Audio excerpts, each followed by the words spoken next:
Lalong uminit yung summer nung nandito kayo. Senate naman, Senate. Sir, kumusta kayo kaya dato? Standby. Jay, 1 cent for... Standby. Jay, Well, sure. sir, yung kay Senator Bato na ongoing ang ethics committee. So, klaruhin ko lang yung kay Senator Bato. Lahat ay gustong pumasok siya. Gusto ni Senator Bato pumasok. Ayaw niyang hindi pumasok.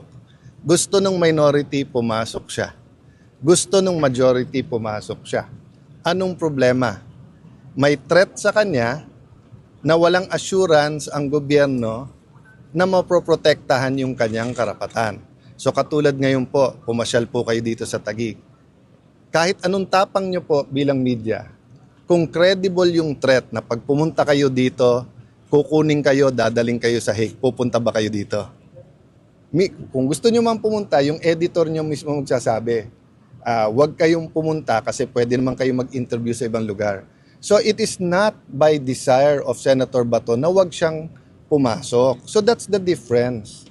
So kung may hindi pumupunta for another reason, inuna negosyo, tinatamad. Pero pagka may rason, di ba, may sakit o kaya on official business, in this case, may threat eh.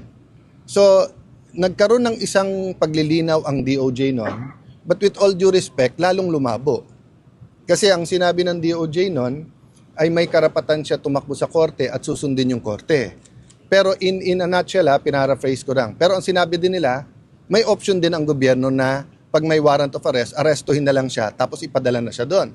And then nag-announce yung ICC na meron silang tinatawag na secret warrant. Hindi po yun yung ating konstitusyon. Sa ating konstitusyon, huwes lang, judge lang ang pwede mag-issue ng warrant of arrest.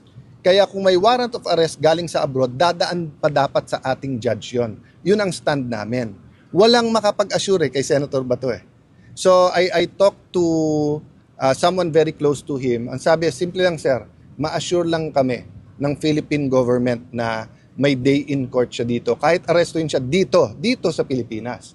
Pero yung sasabihin pwede siyang kunin tapos ipadala na lang sa ibang bansa, ay maninindigan siya. So the threat diba? is the arrest, Senator? Yes, I mean, that's from the start naman, di ba? Kasi nilabas nila na may warrant tapos may ganon, di ba? Oh.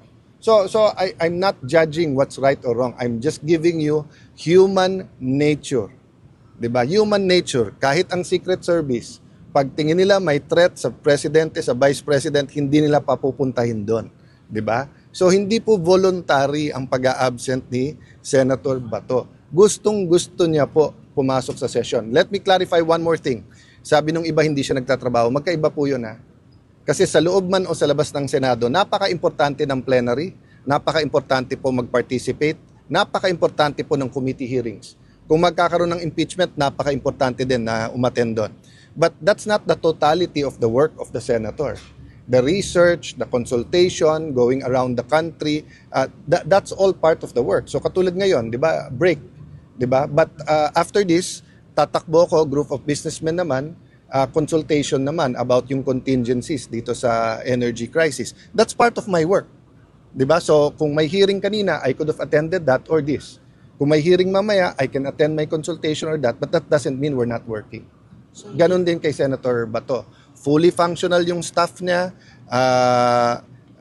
yung mga memos sa kanya, mga filing nila, magpo-monitor tuloy-tuloy. Again, do I want him to attend? Yes. I think he also wants to attend. Namimiss na niya yung trabaho niya sa Senate mismo. Kaya lang kung ang kapalit naman doon, pagtuntong niya doon, bigla siyang arestuin, bigla siyang isakay sa eroplano at ilipad sa Hague, 'di ba? Ilalaban niya yung karapatan niya. So wala